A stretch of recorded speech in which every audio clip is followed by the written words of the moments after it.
Bismillahirrahmanirrahim.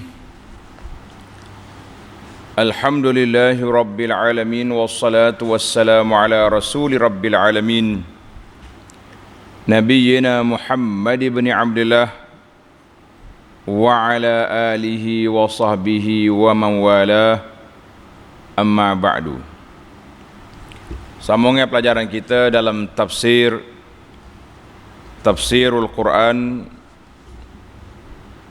dengan terjemahan pimpinan Ar-Rahman dan juga huraiannya petikan daripada kitab At-Tafsirul Munir fil Aqidati wasyari'ati wal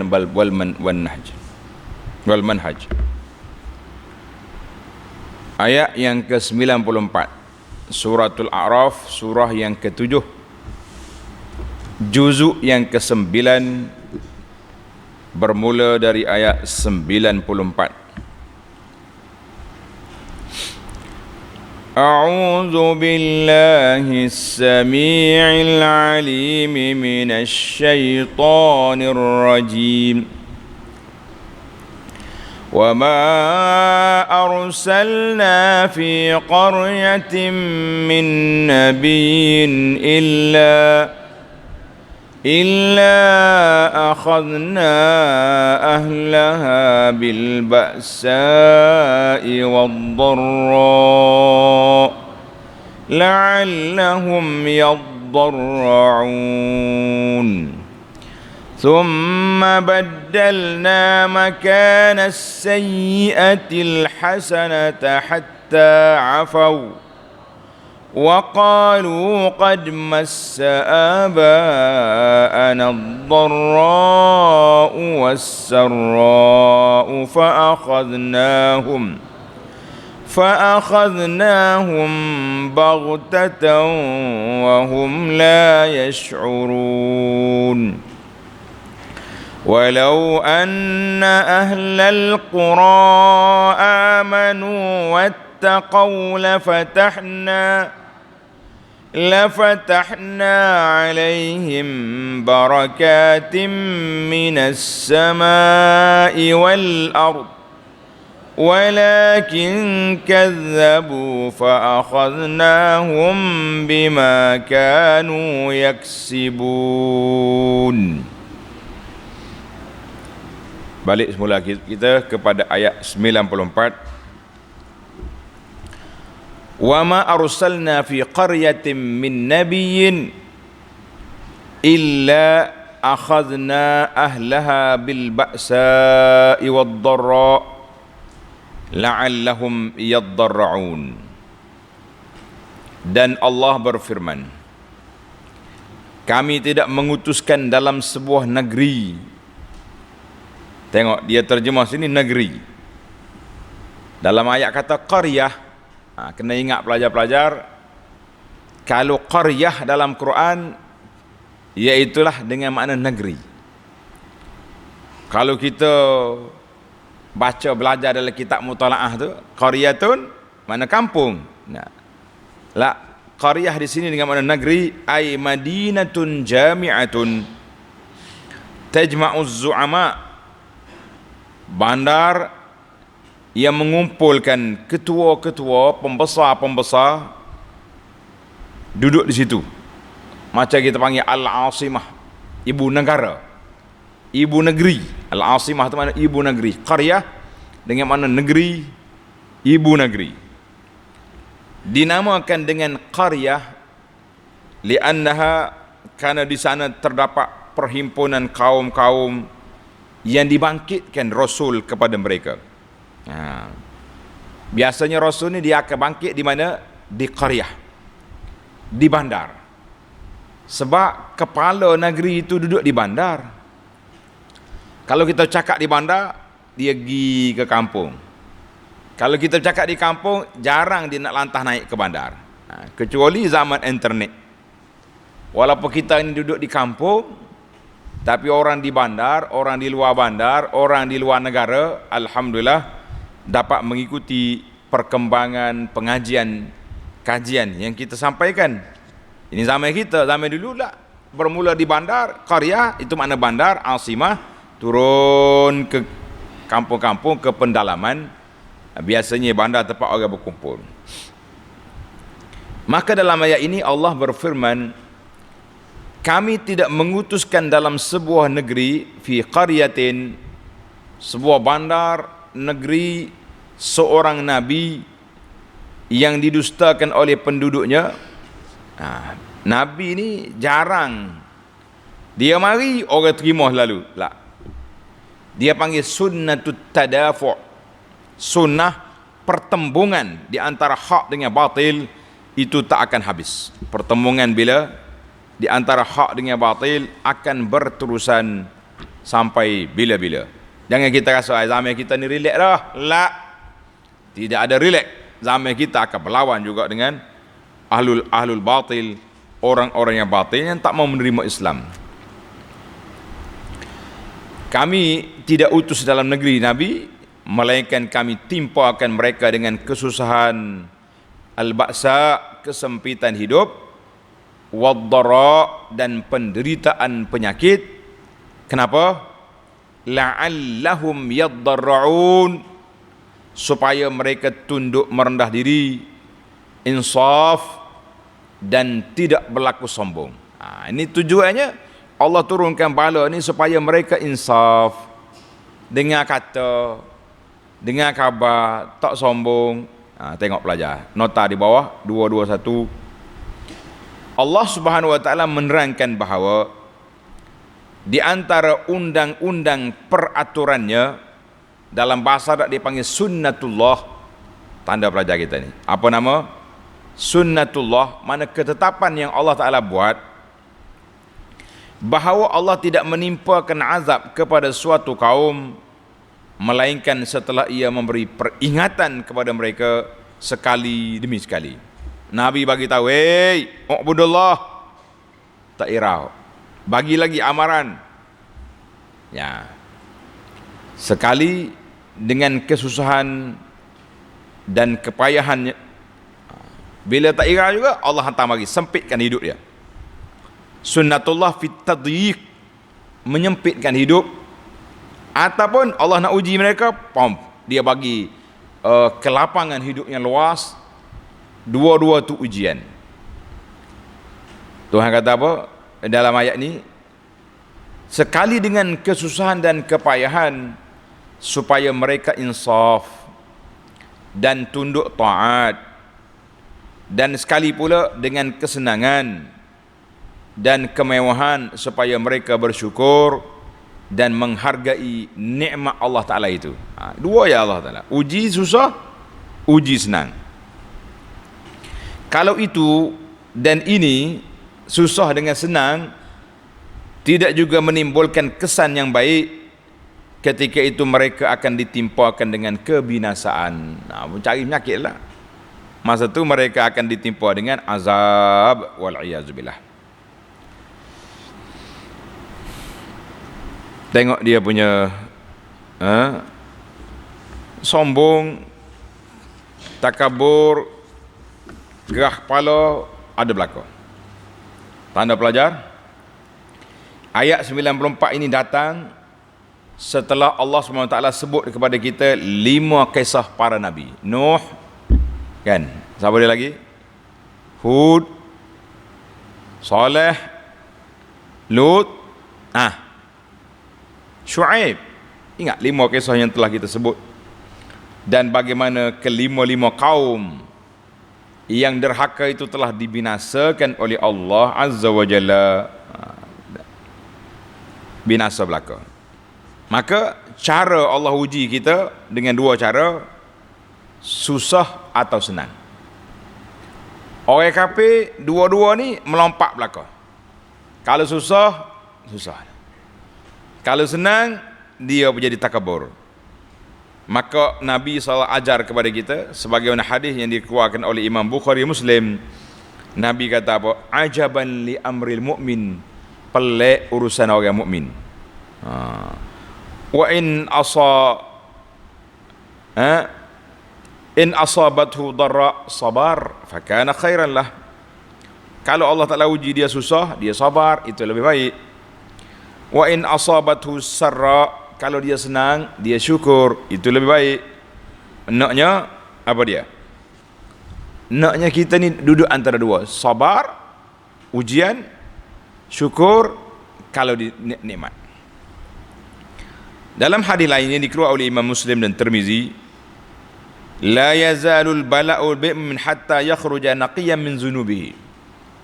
Bala yang berterusan Allah Ta'ala timpakan ke atas orang mukmin, dia sabar sehingga dia keluar daripada dosa-dosa dia sebagaimana bersihnya dia daripada segala kotoran dosa dengan sebab sabar. Allah. Wal munafik, na'udzubillah, orang munafik pula kalau kena ujian seperti himar, dongki, dia tak tahu di mana tempat tali pelunggur dia, di mana tali yang dia lepaskan. Maknanya orang panggil terumbang-ambing. Baik, bagaimana keadaan mereka? Allah peringatkan kepada kita dalam ayat yang berikut. Summa baddalna makana as-sayyi'atil hasanata hatta afau. Setelah mereka tidak juga insaf, tak ira juga, kami gantikan kesusahan itu dengan kesenangan hingga mereka kembang biak serta senang lenang, banyak harta benda. Afau dengan makna banyak harta, ramai anak pinak. Nak kata apa? Bila jadi lagu ni, wa qalu qad massa aba'ana ad-dharra'u was-sarra. Dan berkata dengan angkuhnya, bila dia senang, dia mula bercakap sombong lah. Manusia ni gitulah keadaannya. Sesungguhnya nenek moyang kita juga pernah merasai kesusahan dan kesenangan sebagaimana yang kita rasakan. Biasalah ni, apa ujian-ujian, turun naik ni, pasang surut, kemarau, banjir, begas biasa. Tengok nota di bawah 222. Maksud kata-kata golongan kafir yang tersebut ialah bahawa senang dan susah itu memang peredaran zaman, kerana nenek moyang kami juga telah mengalami demikian dan mereka tetap berpegang dengan agama mereka. Kami pun begitulah hendaknya. Dia banding tok nenek dia. Tok nenek dia dulu pegang dengan ajaran tok nenek juga. Susah senang itu biasa-biasa. Kita orang beriman tidak. Susah senang kita kata ini ujian Allah. Ini adalah ujian Allah Ta'ala supaya kita insaf, jangan sombong-sombong. Allah Ta'ala beri kepada kita nikmat, dia boleh tarik bila-bila masa. Hari ni kita senang, mungkin esok susah. Orang susah pun bukan sementara dia susah, suatu hari dia akan senang. Sebab tu kita kena insaf dalam hidup ni. Waktu senang jangan sombong, waktu susah jangan keluh kesah, kena sabar. Jadi tapi dia pergi banding lagu tu. Banding lagu mana? Banding untuk nenek biasa itu. Zaman kita hari ni, orang-orang yang tidak nak kaitkan hidup dia dengan agama, macam ni juga. Sama ada mereka ni orang kafir atau mereka ni dia panggil golongan liberal yang jauh daripada panduan wahyu. Dia kata apa? Ini bencana alam. Dia kata apa? Bencana alam. Dia tak kata ujian Tuhan, tak, bencana alam. Duk menyalahkan alam, maka kita tak rasa kita bersalah dengan Tuhan. Alam tu salah pada kita. Kenapalah ujian banyak? Siapa jadi banjir? Kenapa? Kenapa? Akhir sekali dia tidak kembali kepada Allah sebab dia duk mikir macam puak ni juga. Qad massa'aba anad-dharra was-sarra. Biasa ya. Tok nenek kita dulu kena uji juga. Apa bala-bala? Ada. Tak mau dia. Bila tak mau, apa jadi? فَأَخَذْنَاهُمْ بَغْتَةً وَهُمْ لَا يَشْعُرُونَ. Lalu kami timpakan mereka dengan azab seksa secara mengejut sedang mereka tidak menyedari. Dalam sebuah hadis yang dikeluarkan oleh Imam Ahmad Al-Baihaqi daripada Aisyah, Diriwayatkan bahawa mautul faj'ah rahmatul mu'minin wa akhzatu asafin lil kafirin aw lil fajir. Mati mengejut itu baik bagi orang mukmin. Orang mukmin dia dalam beriman, lidah dia sentiasa berzikir subhanallah, alhamdulillah, wala ilaha illallah, wallahu akbar. Kalau dia mati mengejut, dia baik. Daripada duduk sakit bertahun-tahun, Allahu akbar, kita mintalah Allah selamatkan kita. Ni ada setengah Allah Ta'ala uji keluarga dia, koma, sakit terlantar sampai 5-6 tahun. Makan suak ke hidung, dia pun tak sedar apa dah. Maknanya hidup tak hidup, mati tak mati. Ujian. Tapi kalau kita mati dalam keadaan kita beriman, mati mengejut, senang kita, tak payah sakit-sakit. Orang hak jaga pula senang, tak payah duduk sibuk-sibuk. Cuma kesakitan bagi orang mukmin tu, dia kalau dia sabar, tadi hadis kita baca, dia akan keluar daripada dosa dia naqiyah, bersih, tak ada dosa. Angkat darjat kesabaran, itu kelebihan. Namun kalau nak banding, mati mengejut bagi orang mukmin dengan orang kafir, dengan orang jahat, baik orang mukmin. Orang jahat kalau mati mengejut saja dia nak taubat tak sempat. Jadi dia pakai mati gitu ya. Ahmad Syakir kata hadis ini dhaif. Baiklah para jemaah sekalian, Allah Ta'ala ambil puak-puak kafir ni biasanya faj'ah. Dia tengah sibuk, tengah duduk lara, tengah duduk, mari bala, mati habis. Nak kata apa? Allahu Akbar. Jadi ayat ini mengajar kepada kita bahawa Allah Ta'ala tu lemah lembut dia dengan hamba dia, dan sifat dia al-imhal, memberi tempoh, menangguhkan tindakan, tidak ambil tindakan cepat-cepat. Itu siapa? Kuasa Allah Azza wa Jalla. Kuasa Allah Azza wa Jalla, dia tidak ambil tindakan cepat, dia biar. Orang Kelantan kata lok dulu, lepas lok fa akhaznahum baghtatan, bila aku nak ambil tindakan, selalu lagi. Waktu tak ambil tindakan, sengih suka berlawan dengan nabi-nabi alaihi wassalatu wassalam, nampak gedebel dia pada nabi. Tak apa. Tapi kalau sudah sampai masa, kamu jangan rasa besar kepala, jangan duduk tangguh-tangguh lagi, tidak ada lagi penangguhan. Kita pergi kepada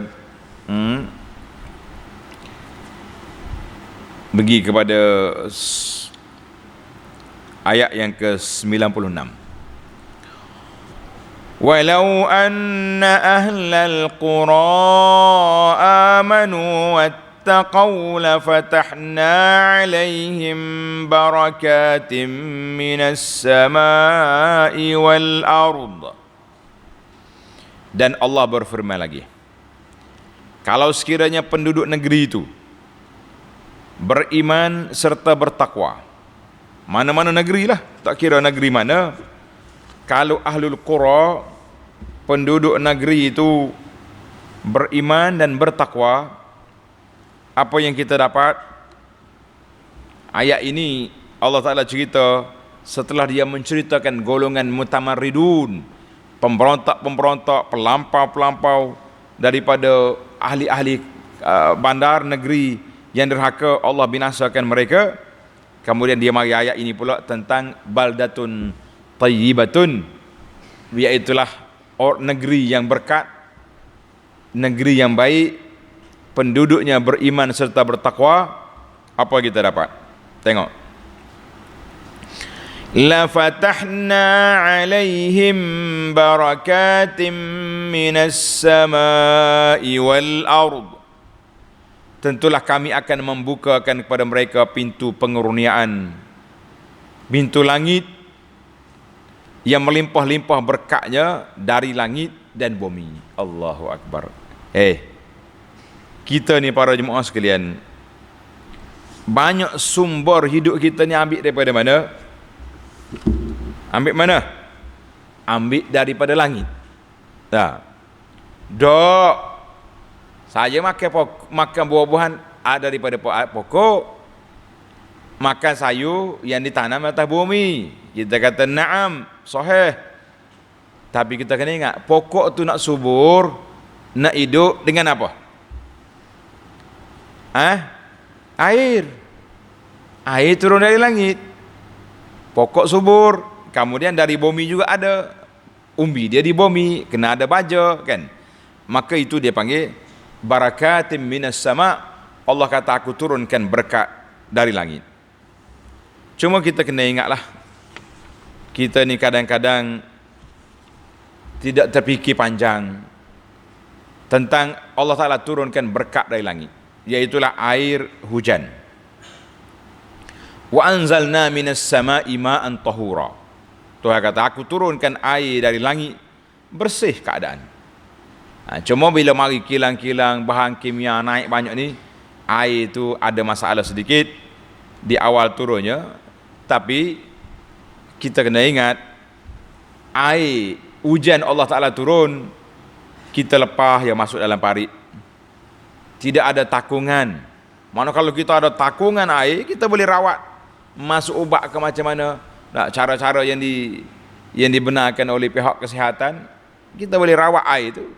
Kalau kita tak rawat air itu pun, air itu banyak kegunaan. Kita boleh buat basuh, kita boleh buat siram pokok, boleh basuh kereta, macam-macam benda yang boleh buat. Kalau air tak ada dalam parit, kita ada air simpanan. Tapi hari ini Allah Ta'ala turun air banyak, tapi air itu menjadi curahan kepada longkang dengan parit, tak masuk dalam rumah kita walaupun sedikit. Ini rugi.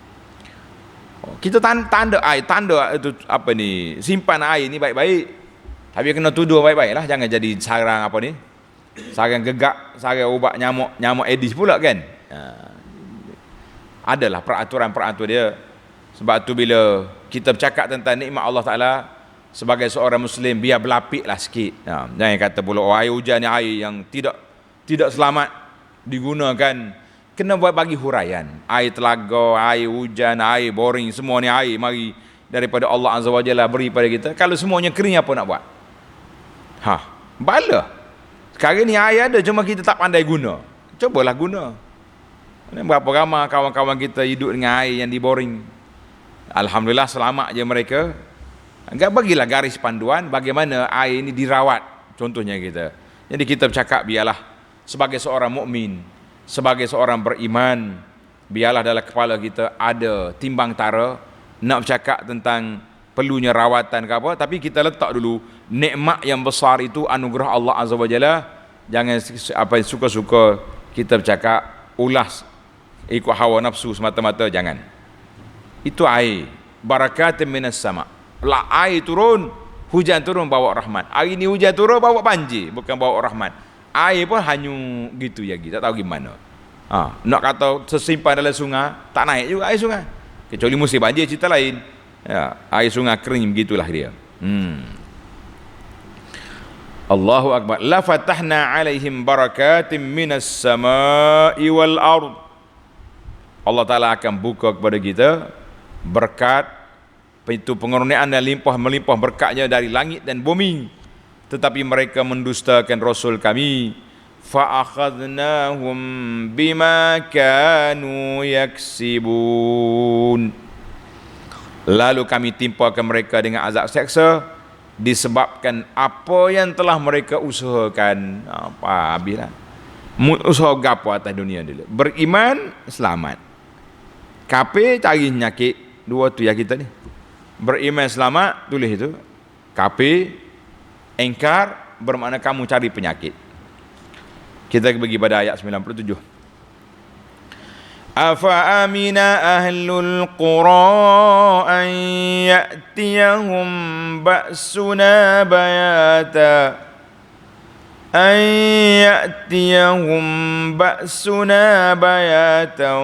wa hum naimun.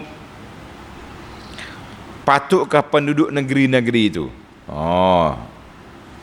berasa bersedak hati, rilek-rilek ya puak dia tu, sedak hati, sampai merasa aman daripada kedatangan azab Allah. Masya Allah, tabarakallah. Mana ada azab? Kita makan sedak je. Dia duduk lawan dengan Nabi. Nabi-nabi mereka Mana ada azab cakap besar Nuh, Lut, Hud, Saleh. Tak adalah. Ini buat kafir, gitulah keadaan dia. Rasa aman dengan kedatangan azab seksa kami kepada mereka pada malam hari. An ya'tiyahum ba'suna bayatan wa hum naimun, semasa mereka sedang tidur. Itu dia panggil dia rasa tak ada apa-apa, relax ya. Afa aminu ahlul qura. Dia kata kami tidur sedap-sedap. Maknanya azab ni boleh mari dua-dua lah. Malam tak mari malam, tengok ayat 98, mari siang. Awa amina ahlul qura an ya'tiyahum ba'suna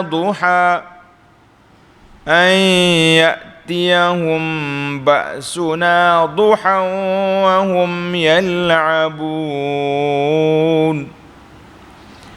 Atau patutkah penduduk negeri-negeri itu bersedar hati serta merasa aman daripada kedatangan azab seksa kami kepada mereka pada siang hari semasa mereka sedang leka bermain-main. Kadang-kadang azab ni mari, dia sedang berpesta-pesta, sedang duduk berpiknik, sedang duduk main-main tengah sedap, azab mari.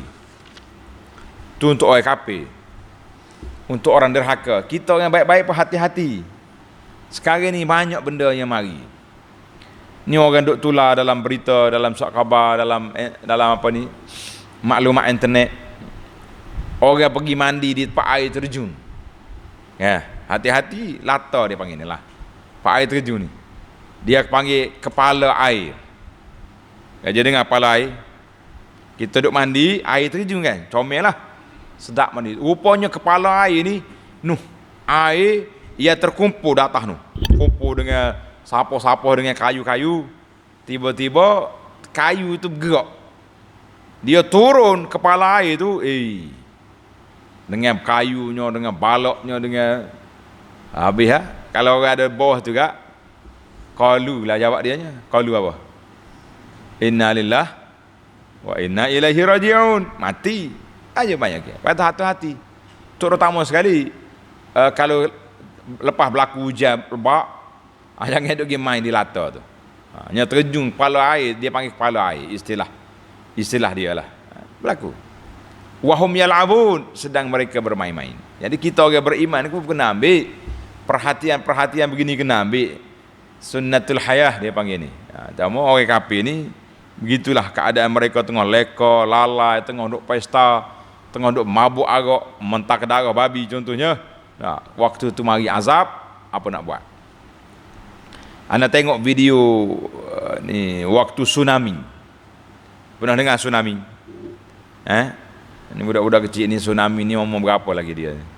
Tengok dalam video tsunami. Dia tengah duk mabuk di hotel, tengah duk berjoget, tiba-tiba angin biau mari, habis. Sekali bangunan, ada yang ranak, ada yang runtuh, ada yang tak runtuh. Orang-orang berkelimpangan habis. Hoduk jemur tepi laut juga, dia panggil buaya darat. Habisnya kau ni, nak kata apa? Wahum yal'abun, sedang mereka bermain-main ataupun sedang mereka tidur. Mana azab ni mari dua-dua, mari tengah tidur, mari tengah duduk main. Dua-duanya Allah Ta'ala kuasa untuk membinasakan manusia yang derhaka. Dan bila azab turun, masalahnya yang derhaka kena, yang tak derhaka pun kena juga. Kita pergi kepada ayat yang seterusnya. Afa aminu makrallah fala ya'manu makrallahi illa alqaumul khasirun. Patutkah mereka bersukaria, happy, sehingga mereka merasa aman akan rancangan buruk balasan azab yang diatur oleh Allah Azza wa Jalla. Tengok, dia rasa tak ada apa-apa, biasa-biasa je tu kan. Mana ada, duk main mana ada semua. Puak kafir ni. Fala ya'manu makrallah illa al-qaumul khasirun. Kerana sebenarnya tidaklah ada orang yang merasa aman dari rancangan buruk, balasan azab yang diatur oleh Allah Ta'ala itu, melainkan orang-orang yang rugi. Orang rugi sebab apa? Dia duk rasa tak ada apa-apa. Bagi kita orang beriman tidak. Orang beriman yang sentiasa cemas. Tanda kata-kata nasihat daripada Al-Imam Al-Hasanul Basri. Imam Al-Hasanul Basri rahimahullah, dia kata al-mu'minu ya'malu bit-ta'at wa huwa mushfiqun wajilun khaifun. Orang mukmin dia buat ketaatan tapi hati dia gemetar, takut, bimbang, cemas. Takut apa? Yang pertama, takut Allah tak terima kebaikan yang kita buat. Itu yang pertama. Yang kedua, kita cemas, takut Allah Ta'ala murka terhadap perbuatan sebahagian hamba dia yang engkar. Bila murka mari, atas kepala kita naik ke tak naik? Naik. Itu sifat orang mukmin. Tapi orang kafir apa sifat dia? Apa aminu makrallah? Mereka ini langsung tak ada rasa cemas, tak ada rasa susah hati, tak ada rasa takut, dia rasa aman. Mana ada biasa itu bencana alam, itu mana dia tak kait dengan Allah Azza wa Jalla. Fala ya'manu makrallah illa al-qaumul khasirun. Tidak ada orang yang rasa aman daripada balasan buruk yang Allah Ta'ala nak campak ke atas orang yang dusta, orang yang derhaka itu, kecuali orang-orang yang rugi. Kita pergi pada ayat 100. Awalam yahdi lillazina yarithuna al-arda min ba'di ahliha أن لو نشاء أصبناهم بذنوبهم ونطبع على قلوبهم فهم لا يسمعون. Adakah yang demikian itu tersembunyi dan tidak jelas kepada orang-orang yang mewarisi negeri itu sesudah penduduknya hilang lenyap kerana ditimpa bencana? Ini Allah Ta'ala marah kepada orang yang datang kemudian. Mung mari kemudian lepas pada binasa. Contohnya orang-orang di Quraisy ni, dia berjalan lalu ikut negeri Syam, dia tengok puak-puak Samud mati habis. Adanya bangunan yang tersergam, bukit-bukit yang dipahat buat rumah, itu ada. Mu tak mikir ke? Mu tak rasa cemas ke? Tak rasa takut ke? Ini Allah Ta'ala cerca kumpulan-kumpulan yang kerah kepala tak dengar kata ni.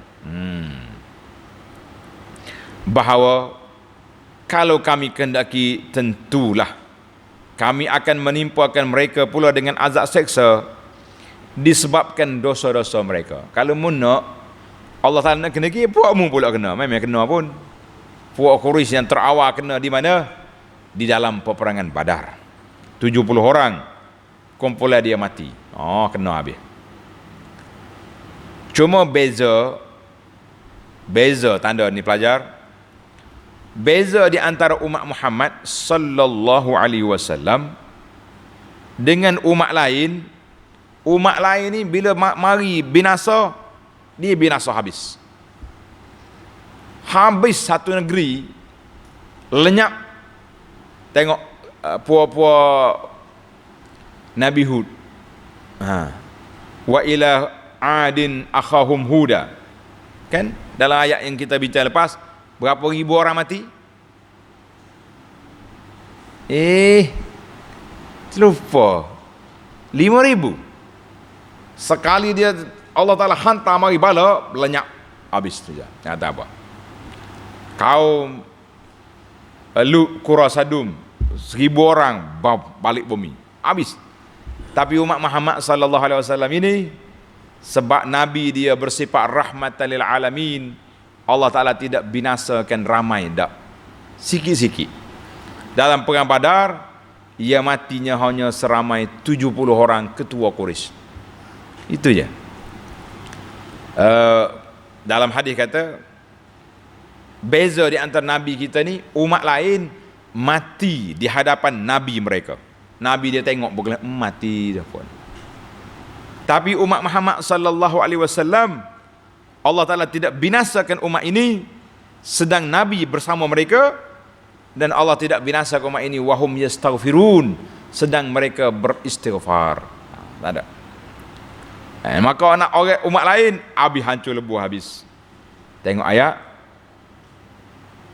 Allah kata apa? Wa natba'u ala qulubihim fahum la yasma'un, dan kami meteraikan, copkan di atas hati mereka sehingga mereka tidak dapat mendengar nasihat-nasihat pengajaran. Lalu zaman kita ni kak, pergi tempat orang-orang kena azab, kena seksa ni, kau duk main selfie ya. Selfie, ambil gambar, pakai klik, tak ada mikir walaupun apa. Mikir dia nak sebar gambar, tak jadi apa. Allahul musta'an. Baik, akhirnya mari kita mengambil pengajaran al-ibrah min qisasi ahli al-qura. Apakah pengajaran yang dapat kita ambil daripada kisah penduduk-penduduk negeri yang derhaka, yang tak dengar kata, yang kerah kepala, yang sombong terhadap nabi-nabi mereka? Tengok ayat 101. Tilkal qura naqussu 'alaika min anba'iha wa laqad ja'atuhum rusuluhum bil bayyinati fama kanu liyu'minu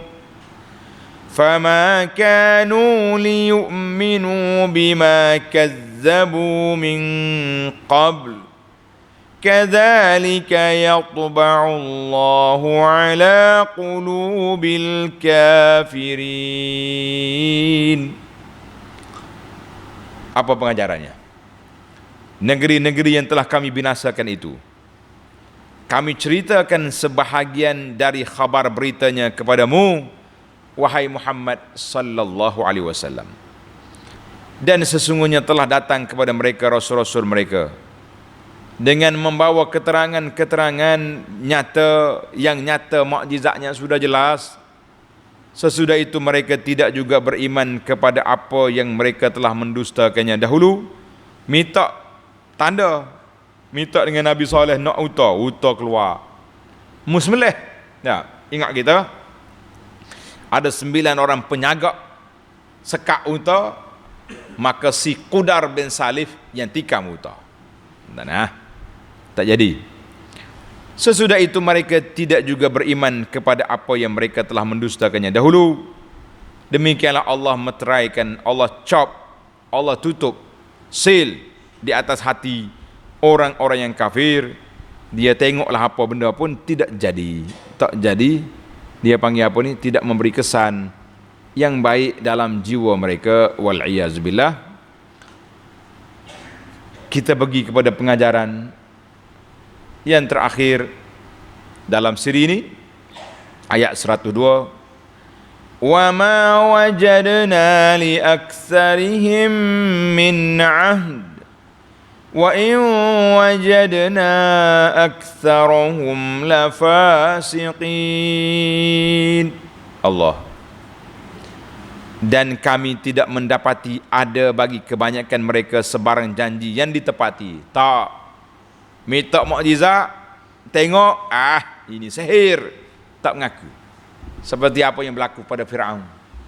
Dia tengok Nabi Musa campak tongkat jadi ular, tangan dia jadi cahaya, cerah. Tapi tak dengar kata. Dan kami tidak mendapati kebanyakan mereka, melainkan orang-orang yang fasik. Apa makna orang yang fasik? Orang yang tak dengar kata, orang yang kerah kepala. Jadi alhamdulillah, setelah Allah Ta'ala cerita kepada kita 5 penduduk negeri, 5 kaum, Nuh, Hud, Saleh, Lut dan Syuaib, bagaimana binasa mereka, maka Allah Ta'ala hantar kepada kita tilkal qura, 5 kampung itu Allah Ta'ala telah binasakan. Dengan sebab apa? Dengan sebab mereka mendustakan Rasul-Rasul alaihimussalatu wassalam. Jadi kata di para ulama tadabbur, ayat ini Allah Ta'ala nak tenangkan hati Nabi sallallahu alaihi wasallam bahawa kalaulah puak Quraisy ni tengah kata, ya Muhammad sallallahu alaihi wasallam, jangan susah hati, jangan serabut perut, jangan stres. Orang-orang dulu sudah ada, cuma bezanya orang dulu kalau engkar total lockdown. Boleh pakai lockdown kalau dia panggil apa ni, binasa habis. Tapi zaman Nabi sallallahu alaihi wasallam Allah Taala bagi beruncit-runcit. Engkar sini, binasa sini. Mana tak ada yang total 100% kebinasaan. Pakat selawat kita kepada Nabi sallallahu alaihi wasallam, Allahumma salli ala Muhammad wa ala ali Muhammad kama sallaita ala Ibrahim wa ala ali Ibrahim wa barik ala Muhammad wa ala ali Muhammad kama barakta ala Ibrahim wa ala ali Ibrahim fil alamin innaka Hamidum Majid. Sentiasa selawat, syukur kita dengan rahmatan lil alamin. Allah hantar bagi Nabi kita, tidak ada kebinasaan besar yang berlaku. Tamatlah perbincangan kita pada kali ini. InsyaAllah kita akan sambung ayat 103, kisah Nabi Allah Musa alaihi salam dengan Fir'aun dan kaumnya dalam siri yang akan datang, insyaAllah. Jadi seperti yang telah kita jadual baru untuk para pelajar di alam maya, bahawa jadual kita telah bertukar. Hari Isnin dengan Selasa kita akan ada tafsir rakaman saja. Pagi-pagi tidak ada yang live sebab ada jadual yang lain yang terpaksa kena tunaikan. Jadi setakat itu dulu. Sekian, assalamualaikum warahmatullahi wabarakatuh.